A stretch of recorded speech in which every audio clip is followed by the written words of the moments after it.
எப்பொருள் யார் யாரை கேட்பினும் அப்பொருள் மெய்ப்பொருள் காண்பதறிவு. எப்பொருள் எத்தன்மையாயினும் அப்பொருள் மெய்ப்பொருள் காண்பதறிவு. இது பாடம் 3 நடத்தினேன், பார்த்துருப்பீங்க. ஆமாங்க, பாடம் பார்த்தேங்க. அது வீடியோ பாடம் போட்டுருந்தீங்க. 3வது பாடத்தை சும்மா அந்த நீரோட முறை மட்டும் லேசா படிச்சேன். ஆமாங்க, நேற்று 2வது பாடம் போட்டிருந்தீங்க. 2வது பாடம் 6வது பகுதி நிறைவு, அவ்வளவுதான். இன்னைக்கு வந்து 3வது பாடத்துல சும்மா ஒரு முதல் பாடம். ஏன்னா 10 ஆமாங்க. நிமிஷம் 15 நிமிஷம் நிறுத்திடாது. மறுபடியும் ஏற்கனவே நான் போட்டிருக்கேன். மறுபடியும் இப்ப யாருக்காவது தெரியும் கேட்குறாங்க, 2 3 பேர் கேட்டாங்க. சரி வாங்க சரி, அறிமுக இப்ப நேர்ல வரேன்னாங்க, நேர்ல வராதீங்கன்றது. சரி. நன்கொடை கட்டிட்டு வர சொன்னேன், நேர்ல சந்திக்கணும்னாங்க. நன்கொடை கட்டிட்டு வாங்க அப்படின்னா, நன்கொடை கட்டிட்டு வாங்க அப்படின்னா, கட்டிட்டு வந்தாத்தான் தேதி தருவேன் அப்படின்னா. சும்மா நன்கொடை தருமா, வாயில சொல்றாங்களே தேவர் நன்கொடை கட்டணும் இல்ல. ஆமாங்க. ஆமா, அது ரொம்ப தீவிரமா கேட்டாங்க. இப்ப நான் சொன்னேன் கட்டணத்தை 10,000 நன்கொடை 10,000 கட்டிட்டு வாங்க, அப்புறம் ஒரு மணி நேரம் கிளாஸ் தரேன் அப்படின்னு, ஒரு நாள் பயிற்சி தர்றேன், அதுக்கப்புறம் ஒன்றும் இல்லை விவரத்தை சொல்லிட்டு நான். அது தேவைன்னா பண்ணீங்க, ஒரு மாசம் அப்புறம் 6 வருஷம் அந்த மாதிரி 5 வருஷம் இருக்கு. அது உங்களுக்கு எது தேவையோ வசதி வாய்ப்பு இருந்தோ தேர்ந்தெடுத்துக்கலாம். அதனால அப்புறம் அவங்களுக்கு வரட்டும். எங்க கரும்புத்தாம ஒட்டஞ்சத்திரமா எங்க இருந்து கூப்பிட்டாங்க, ஒட்டஞ்சத்திரம் அப்படி. 3ஆம் படத்துல இந்த நீருண முறை பத்தி படிச்சேன். அதாவது இந்த புதுசா உள்ள வந்து பாக்குறாங்களே, என்ன சொல்றாங்கன்னே தெரியாம ஒருத்தர் சொல்லியிருக்காரு, சித்தர்கள் எங்கும் உணவை பத்தி சொல்லவே இல்லைங்கிறாங்க. அந்த பாருங்க எந்த அளவுக்கு முழுமூடனா இருக்கான் பாருங்க. சித்தர்னா யாரு நினைச்சிட்டு இருக்காங்க, இவனு சித்தர்னா யாரு நினைச்சிட்டு இருக்கிறாங்க இவனுக்கு. திருவள்ளுவரும் திருமூலரும் தான் அடிப்படை. நம்ம தெரியாது யாருக்கு சித்திரனை எவனையும் நினைச்சிட்டு போகாரு புளிப்பாரு நினைச்சிட்டு இருக்கிறாங்க. அவங்களாம் கிடையாது, அதெல்லாம் சித்தர் வகையை சேர்றவங்கள தவிர. திருமூலரும் திருவள்ளுவரும் தான் அந்த ஜீரண நீரை அமைதிப்படுத்த பத்தி சொல்றாங்க. மற்ற யாருக்குமே அது தெரியாது, மற்ற யாருக்குமே தெரியாது. ஒருத்தன் சொல்லியிருக்கான் சித்தர்கள் எங்க, இவனுக்குமே சித்தருக்கு பத்தி தெரியற மாதிரி ஏதோ ஒரு முண்டன் சொல்லி இருக்குது. இவர அறிவே கிடையாது. எத்தனை வருஷமா பேசுறான், புத்தகத்தை கையில எழுதியிருக்கேன், இந்த புத்தகத்தை படிச்சுட்டு புத்தகத்தை கையில வச்சுட்டே பேசுறேன். அதை படிக்கிறார் பார்த்துட்டு சித்தர்கள் எங்கும் சொல்லவில்லை. அவருக்கு மெய்யறிவுன்னு என்னடா மெய்யறிவு? மெய்யறிவுனா உடலை பற்றி அறிவுதான் மெய்யறிவு. ஆமா, மெய்யறிவுன்னு என்ன தின்னுட்டு பேண்டிட்டு இருக்கிறதா மெய்யறிவு? நோய்வாய்ப்பட்டு சாகிறதா மெய்யறிவு? ஒருத்தர் எழுதியிருக்க, ஒரு முண்டா எழுதியிருக்கான், என்ன அறிவே கிடையாது. சித்தர்னா யாரு? சித்தர்னா எந்த இடத்துல சொல்லியிருக்காங்க, எந்த இடத்துல சொல்லல. உணவை அவங்க ஜீரண நீரை பத்தி சொல்லியிருக்காங்களா? திருக்குறளும் தெரியாது, திருமந்திரம் தெரியாது. இவனெல்லாம் சித்தரை பத்தி பேசுறான். திருக்குறளை படிச்சிருக்கணும், திருமந்திரத்துல படிச்சிருக்கணும், குணமில்லாமல் வாழும் கலையை வாங்கி படிச்சிருக்கணும். எதுவுமே இல்லாம சித்தர்கள் எங்கேயுமே எதையும் சொல்லலைன்னு சொன்னானா இவனால என்னத்தை போய் சொல்றதுங்க? அதாங்க ஒரு பேசிக்கான ஒரு விஷயம் இல்ல, மக்களுக்கு எல்லாமே எப்படிங்கன்னா சித்தர்கள்னா சாப்பிடாம இருப்பாங்க அப்படிங்கிற அந்த ஒரு மைண்ட் செட் தான் மக்கள்கிட்ட இருக்கு. நம்ம சரி, சித்தர்கள் சாப்பிடாம இருக்காங்கன்னா அதைத்தானே சொல்றான். சித்தர்கள் உணவை பத்தி சித்தர்கள்ல என்னன்னு சொல்லாமையே, சித்தர்னா யாரு? சித்தருக்கான ஆதாரம் கொடுக்கணும். ஒரு செய்தி கொடுக்கும்போது சித்தர்களை பற்றி ஆதாரம் கொடுக்கணும். வாயில சொல்றது ஆதாரங்களை காட்டணுங்க. நமக்கு திருக்குறள் இருக்குது, திருமந்திரம் இருக்குது, தேவாரம், திருவாசகம், புறநானூறு, அகநானூறு, ஆயிரக்கணக்கான நூல் இருக்குல்ல, அதுல இருந்து ஆதாரம் காட்டணுமே இல்லையா? அல்லது நீ பேசுறதா இருந்தா நீ எழுதியிருக்கணும், ஒரு ஆய்வு கட்டு எழுதியிருக்கணும், ஆய்வு நூல் எழுதியிருக்கணும், புத்தகம் இந்த மாதிரி எதுவுமே இல்லாம யூடியூப்ல கருத்து சொல்றது. யூடியூப்ல கருத்து இவனெல்லாம் இப்ப என்னத்த சொல்றதுங்க? நம்ம கெடுத்து குட்டிச்சவராக்கிறது இந்த பொழிப்புரை எழுதுறான் பாருங்க, இந்த மூடு. ஆமா, பொழிப்பு எழுதுறான். இந்த பரிமேலழகர் தான் அந்த பொழிப்புரை நாசம் பண்ணது.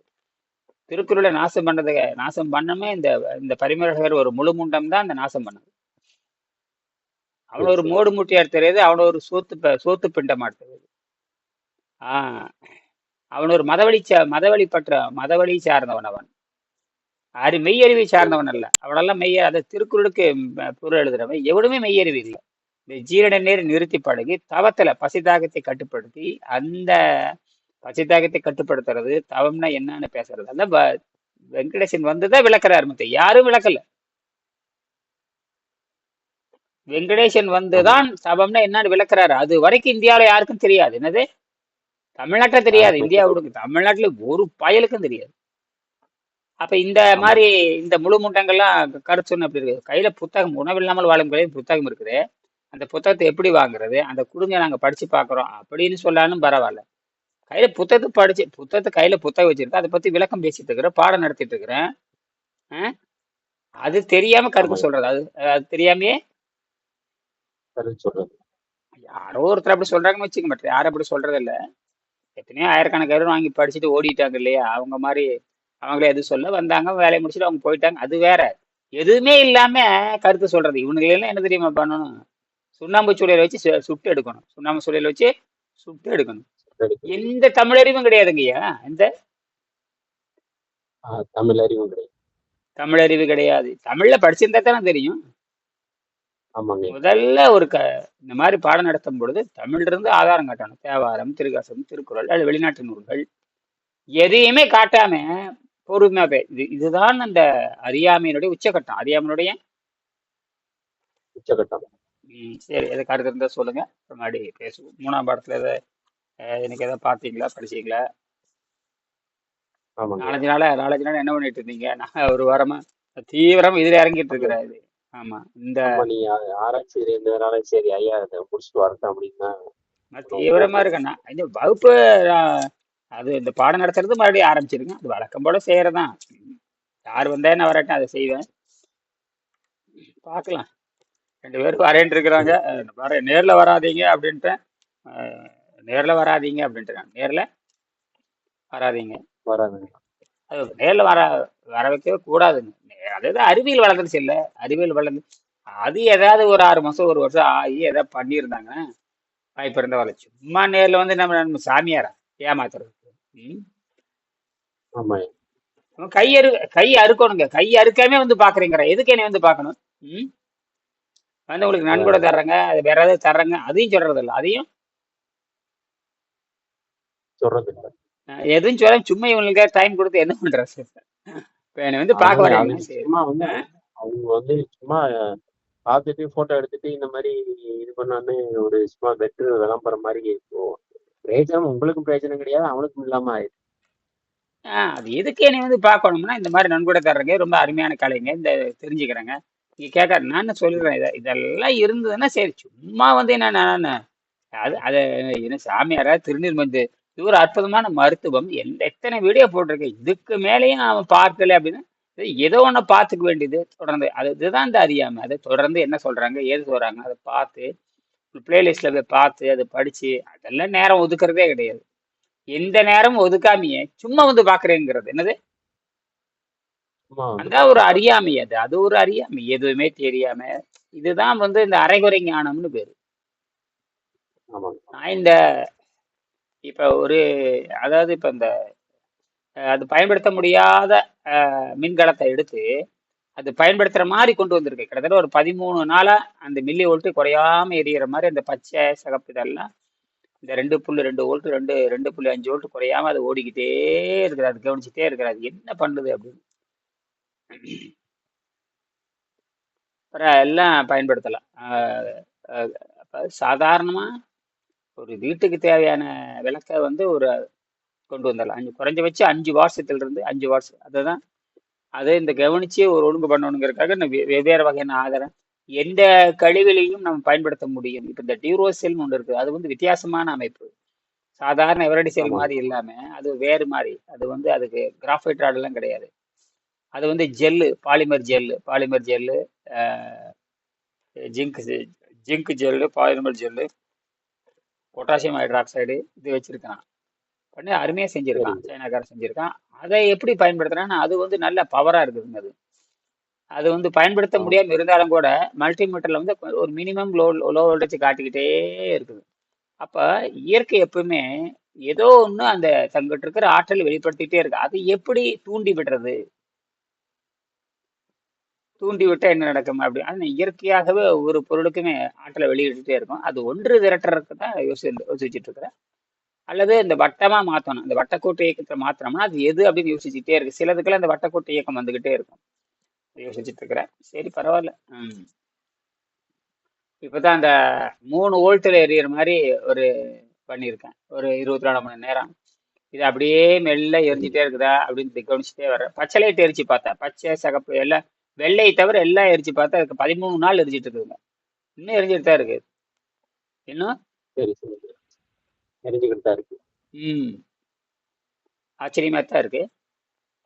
இந்த தண்ணியில தண்ணியில நம்ம வந்து இந்த தண்ணியோடு தொடர்பு இருக்கிற மாதிரி பண்ணணும். அதுதான் அப்ப அதுக்கு தான் அந்த நம்ம வந்து ஆராய்ச்சி இந்த காப்புரிமை வாங்குவதற்காக அது விண்ணப்பிச்சாச்சு. அது படிநிலை, நிறைய படிநிலை, 1ஆம் படி, 2ஆம் படி, 3ஆம் படி, 4ஆம் படி, இப்படி படிப்படியே போய் அவன் கேட்கறதெல்லாம் கொடுக்கணும். அது வந்து தத்துவத்தையும் ஒரு அடிப்படை சிறு விஷயத்தையும் நிரூபிக்கிறதுக்காக ஒரு தொடக்கம். அதாவது விண்ணப்பத்தை பதிவு செஞ்சாச்சு. அப்புறம் அதுக்கப்புறம் படிகள் இருக்குது. அது பேரு பேடண்ட் ஃபைலிங் ஃபைல் பண்றது. முதல்ல தத்துவத்தை ஃபைல் பண்றது அது முடிச்சாச்சு. அப்புறம் அது 2வது நிலை இருக்குது, 3வது நிலை இருக்குது, 4வது நிலை இருக்குது. உலகம்ல யாராவது இந்த கருத்து சொல்றாங்களா, யாராவது இந்த இது என்ன சொல்றாங்களா, அதெல்லாம் பார்ப்பாங்க. அதெல்லாம் பார்த்துட்டு இப்போ 2வது ஸ்டெப், அப்புறம் 3வது படிநிலை, அப்புறம் 4வது படிநிலை போகிறப்ப கம்ப்ளீட் பண்ணலாம். அப்புறம் ஆய்வு கட்டுரை எழுதலாம். அதாவது இப்போ ப்ராசஸ் நடக்கும். அது 1 வருஷம் ஆகலாம். அதுக்குள்ள நான் என்னன்னா, இந்த வீட்டுக்கு தேவையான இப்போ வந்து வீட்டுக்கு தேவையான மின்சாரத்தை எடுக்க முடியும். 5 வாட்ஸ்ல இருந்து ஒரு 100 வாட்ஸ், 200 வாட்ஸ், 250 வாட்ஸ், 500 வாட்ஸ் வரைக்கும் கொண்டு போக முடியும். அது இந்த 15 வச்சு சோதனை பண்ணி பார்க்கணும். 15 வோல்ட் நிற்குதா. ரொம்ப செத்து போனதால செய்ய முடியாதுங்க. ஒரு அளவுக்கு தகுதி உள்ளதா இருந்தால் பண்ண முடியும். அதை தான் வந்து ஒரு 10 வருஷத்துக்கு அந்த மின்கலத்தை பயன்படுத்த முடியுமா அப்படிங்கிறது தான். அந்த இதெல்லாம் சாகாம இருக்குமா அப்படின்னு ஒரு அளவுக்கு அது தரம் இருக்கணும். ரொம்ப செத்து போனது இத்து போனது ஒன்றும் பண்ண முடியாது. நான் அதை கூட செக் பண்ணி பார்த்தேன். அது அந்த பெரிய பேட்டரி குண்டா பெருசா இருக்கும். பழங்கால ரேடியோலாம் போடும் பார்த்தீங்களா, அதுல பழைய பழைய ஆமா அதை கூட ஒன்று போட்டு பழைய அப்போ பூனை எல்லாம் போட்டிருப்பான். அது ஒரு அட்டை மாதிரி இருக்கும். அதை உளிச்சு பார்த்தேன். அதை உளிச்சு பார்த்தா ஒரு காஞ்சி போய் கல்லு மாதிரி கிடக்குது.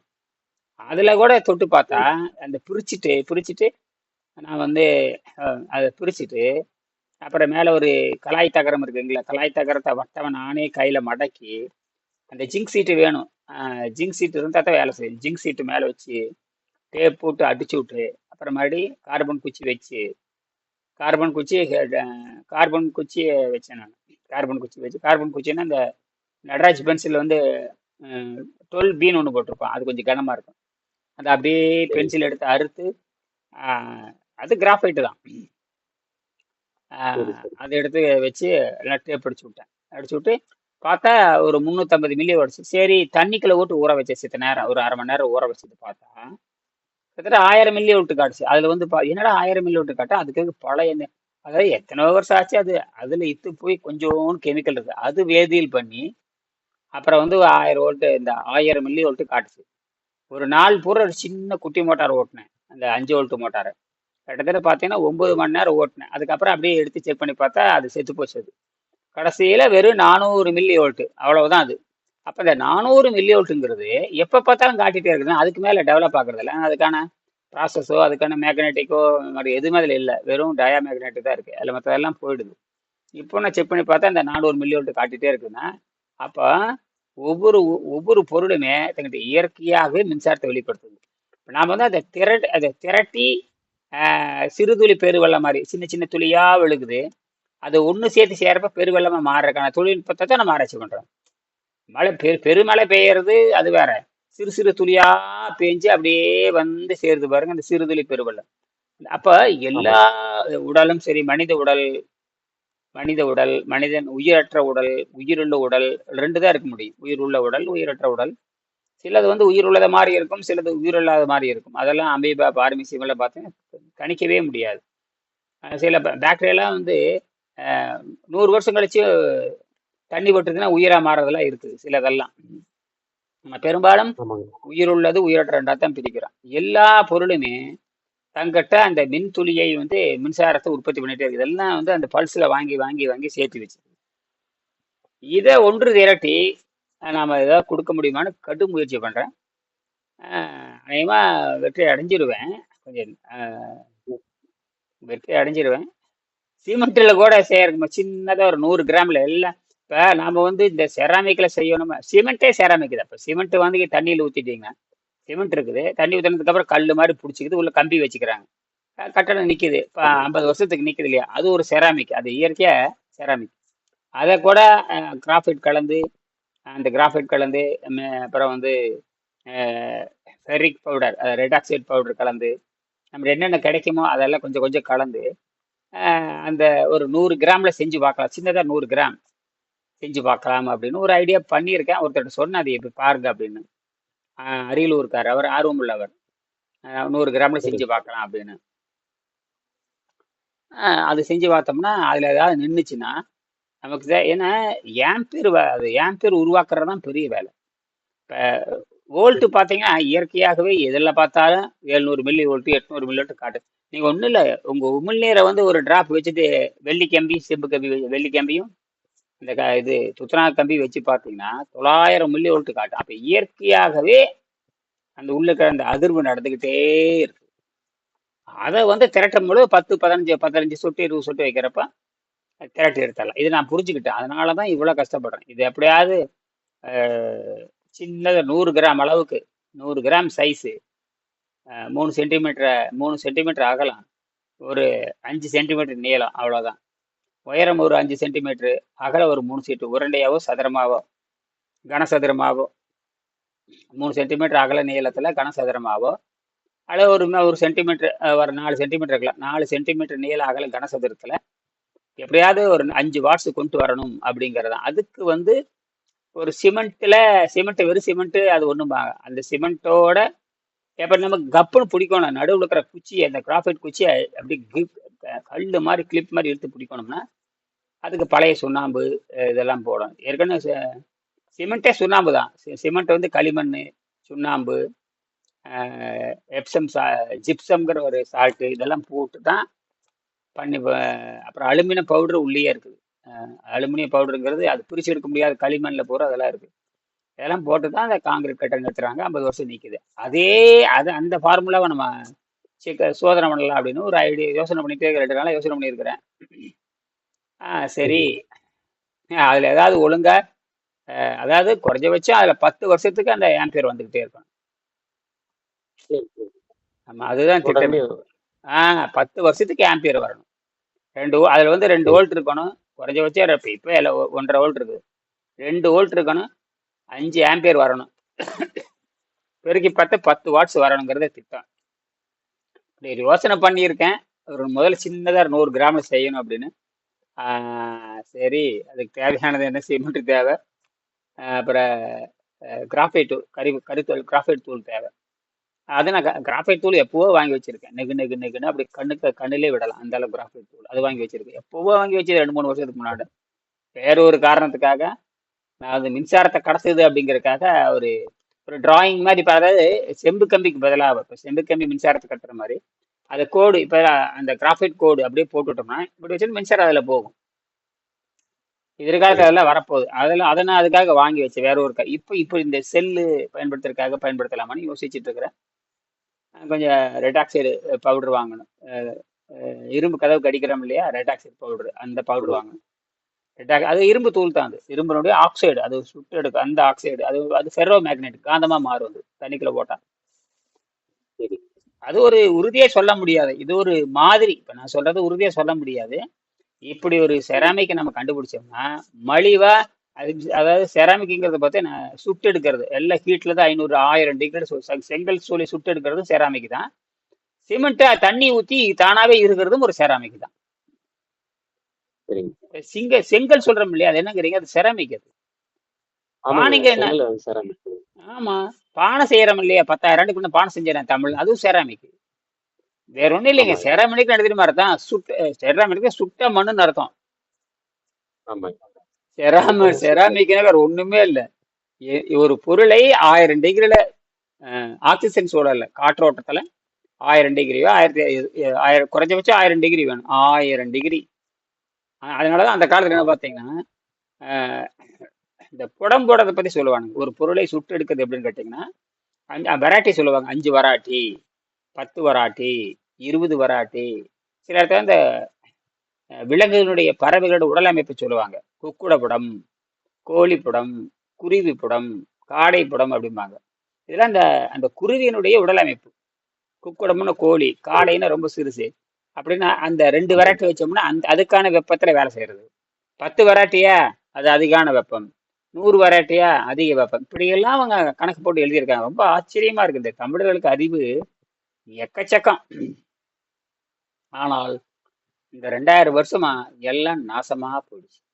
காரணம் எல்லாம் இதுதான் காரணம். ஆமாங்க. அதுல ஒண்ணுதான் இதை தப்பி நிக்கிறது. நல்ல வேலை, உணவில்லாமல் வாழும் கலை அப்படிங்கிறது தனிப்பட்ட முறையில் தமிழ்நாட்டுல எங்கேயுமே கிடையாது, எந்த புத்தகத்திலும் கிடையாது. ஆமாங்க. அது மிகப்பெரிய படைப்பு இது. இந்த இந்த புத்தகத்தை ஒருத்தன் கூட பேட்டியிலையோ, இது வரைக்கும் நானும் 25 வருஷமா பார்த்துட்டு இருக்கிறேன், இந்த புத்தகத்தை காட்டி ஒருத்தன் கூட ஒரு வீடியோ போட்டது இல்லைங்கன்னா என்ன கொடுமையா இருக்கு. ம்? இப்படி ஒரு புத்தகம் இருக்குன்னு கூட எவனும் பேசுறது இல்ல. வாங்கி படிச்சவன் எத்தனை ஆயிரக்கணக்கானவர் வாங்கி படிச்சிருக்காங்க. ஒருத்தனாவது தன்னோட சொந்த இது மாதிரி இந்த புத்தகத்தை வாங்கி படிச்சுட்டு இருக்கிறேன், என்னோட கருத்து இருக்குன்னு ஒருத்தன் கூட போடலையே. அப்ப என்ன ஐயா, யாருக்குமே இதை பத்தி அக்கறை இல்லையா? யாருக்கும் பயமா? இந்த வாங்கி படிச்சுக்கிட்டு இருக்கிறேன், இந்த செய்தியில சொல்லி இருக்குது, நீங்களும் வாங்கி படிச்சு பாருங்க, அப்படியாவது கருத்து சொல்லணும். அதுவும் இல்லை. இப்ப நான் வந்து பேசி கையில காட்டுங்க அப்படின்னு அப்படி காட்டும்போது இப்படி ஒரு நிமிஷம் ஒரு வினாடி காட்டிட்டு வச்சுக்கிறாங்க. தவிர தனிப்பட்ட முறையில ஒருத்தர் இந்த புத்தகத்தை பற்றி கருத்து பேசி யாருமே இல்லை. காரணம் எல்லாருமே சைத்தானா இருக்கான்னு தெரிஞ்சு போச்சு. எல்லாருமே சைத்தானுக்குதான். அந்த அளவுக்கு இறுகி போச்சு. சரி, முடிச்சுக்கலாம் ஐயா. ஏதாவது கருத்து இருந்தா சொல்லுங்க. சரி. என்ன பண்ணிட்டு இருக்குது, என்ன என்ன பண்ணீங்க? ம். அதான் அப்படியே தண்ணியிலயா அப்படியே. போய்கிட்டு இருக்குங்க. ம். சரி. நான் கூட இன்னைக்கு நேத்து வாழைப்பழம் இன்னைக்கு. ம். காய்கறி வச்சு நேத்து ஒரு விரதம் முடிச்சேன். நான் கூட இப்ப 2 வாழைப்பழம், சும்மா சின்ன சின்ன வாழைப்பழத்தை 2 3 பொட்டுக்களை சாப்பிட்டு முடிச்சாச்சு, அவ்வளவுதான். அப்புறம் இந்த சரிங்க. எலுமிச்சை எலுமிச்சை ஒரு 10 20 எலுமிச்சை பழத்தை வாங்கி புளிஞ்சு நாட்டு சர்க்கரை சரிங்க. போட்டு தண்ணி ஊற்றி பாட்டில் ஊற்றி வச்சுட்டேன், பானக்க மாதிரி. அது ஒரு 10 நாளைக்கு ஆகும். ஒரு 10 அது 20 ஒன்றும் எலுமிச்சை. கெட்டு போயிடாதுங்க. ஒன்றும் ஆகாது. சர்க்கரை போட்டு வச்சுக்கோங்க. நாட்டு சர்க்கரை போட்டு வச்சுட்டீங்கன்னா அதெல்லாம் 1 மாசத்துக்கு ஒன்றும் ஆகாது. 1 மாசத்துக்கு அது தண்ணி கலக்கி வச்சுக்கலாமா அதுல? நல்லா கொதிக்க வச்சிடணும். நல்லா பார்த்து ஒரு 20 எலுமிச்சை வாங்கி லேசா அப்படியே ஆவி, அதாவது சுடுதண்ணியில் போட்டு எடுத்துடணும். சுடுதண்ணியில் போட்டு எடுத்ததுக்கு அப்புறம் அந்த பழத்தை அறுத்தோம்னா சுத்தமா சாறுல வெளியே வந்துடும். அப்படியே கொட்டையில எடுத்துட வேண்டியது. கொட்டையில எடுத்துட வேண்டியது. ஆமா எடுத்துட்டு அப்படியே சர்க்கரையை போட்டு ஒரு 1/2 லிட்டர் 3/4 லிட்டர் தண்ணி ஊற்றி நல்லா கொதிக்க விடணும். நல்லா கொதிக்க நல்லா சுண்ட விடணும். ஓரளவுக்கு 100 மில்லி தண்ணி இருந்ததுன்னா ஒரு 75 60 மில்லி வர்ற மாதிரி கொஞ்சம் சுண்டுறதுன்னு வச்சுக்கோங்க. போதும். அதை தூக்கி அப்படியே ஆறுனதுக்கு அப்புறம் நீங்க 1 லிட்டர் பாட்டில் ஊற்றி வச்சு அது அது லெமனாடு பானகம் அது. சரி சரி. அப்படியே 3 ஸ்பூன் 4 ஸ்பூன் ஒரு 10 20 50 மில்லி ஊற்றி லேச சூடு பண்ணி அப்படி சாப்பிட்டா நல்லா இருக்கும். அவ்வளோ எலுமிச்சை பழம் தான் அது, வேற ஒன்றும் இல்லை. சர்க்கரை, நாட்டு சர்க்கரை, வெள்ளை சர்க்கரை கூட போட்டுக்கலாம், சரி அது ஒன்றும் பண்ணாது. சரி. அப்படித்தான் நான் என்ன பண்ணேன்னா ஒரு 10 20 ஒரு 50 எலுமிச்சை பழத்தை வாங்கிட்டு வந்தேன். இது உழவர் சந்தைக்கு போயிருந்தேன். அங்கே உழவர்கிட்ட வாங்கும் பொழுது ஒரு காய் 1 ரூபான்னு வாங்கினேன். ஒரு சின்ன காயாக இருந்தது. அடிப்பட்ட காயில இருந்து சரிங்க. போடின்னு சொல்லிட்டா ஒரு 20 30 40 காய் கொடுத்தாங்க. ஏற்கனவே நான் ஒரு தடவை பண்ணியிருக்கேன், நல்லா இருக்கும். போர் அடிச்சதுன்னா டக்குன்னு போய் 2 மூடி ஊற்றி அப்படியே சுடு தண்ணி வேணா போட்டுக்கலாம், பச்சை தண்ணியும் குடிச்சிக்கலாம். அது உள்ள சுத்தமும் ஆயிரும், நல்லாவும் இருக்கும். அப்படி செஞ்சு பாருங்க. சரிங்களா? வாய்ப்பு இருந்தா செஞ்சு சரி. பாருங்க. இல்ல அதெல்லாம் வந்து செய்யறேங்க. வாய்ப்பு இருந்தா செஞ்சு பாருங்க. இல்ல ஏன்னா இதெல்லாம் அதான் வந்து இப்ப உணவு எடுத்துக்கிறோம் இல்லையா, ஆ, அதுல வந்து கீரை காய்கறி மட்டும் எடுத்துக்கிட்டு மத்த இந்த இடம் சப்பாத்தி விட்டுறல விட்டுறல போது அதெல்லாம் தேவையில்லை. அதெல்லாம் வேணும்னா வச்சுக்கலாம், அதெல்லாம் வேணும்னா வச்சுக்கலாம், இல்லைன்னு தேவையில்லை. கட்டாயம் வந்து அதாவது புரிஞ்சுக்கிட்டோம்னா சீவக்கட்டை தானே. நீங்க சப்பாத்தி வெறும் சீவக்கட்டை தான். கீரை காய் கனி எல்லாம் வந்து ஒரு தொடப்பக்கட்டை, அவ்வளவுதான். மற்ற சரிங்க. உணவுல, சாதாரண உணவுல தொடப்பக்கட்டையா இருக்காது. அது உள்ள இதுதான் அறிவு. ஆற்றல்ங்கிறது விண்வெளியிலிருந்து வரக்கூடிய ஆற்றல். காத்திலிருந்து வர்றது, நீர்லிருந்து வர்றது, நெருப்பிலிருந்து வர்றது, விண்வெளியிலிருந்து வரக்கூடியது உண்மையான ஆற்றல். இது பழக்க வழக்கங்கள். இது 2 உணவு தான் ஒடுக்க முடியும். ஒண்ணு நோயை உண்டாக்குற உணவு. இப்போ உலகத்தால் சாப்பிடப்படுகின்ற அத்தனை உணவுகளுமே நோயை உண்டாக்குறது. போதைப் பொருள் நோயை உண்டாக்குறது. கீரைக்காய் வந்து நோயை உண்டாக்காது, குடலை சுத்தம் பண்ணும். அப்போ குடலை சுத்தம் பண்றதுக்கான உணவு, நோயை உண்டாக்குறதுக்கான உணவு, இந்த ரெண்டு உணவு தான் இருக்கு. மற்றபடி அதெல்லாம் உணவே தவிர ஆற்றல் கிடையாது. சரிங்க. அதை புரிஞ்சுட்டு செய்யிக்க இப்போ மறுபடியும் நினைக்கிறேன் சார். சரிங்களா? நன்றி.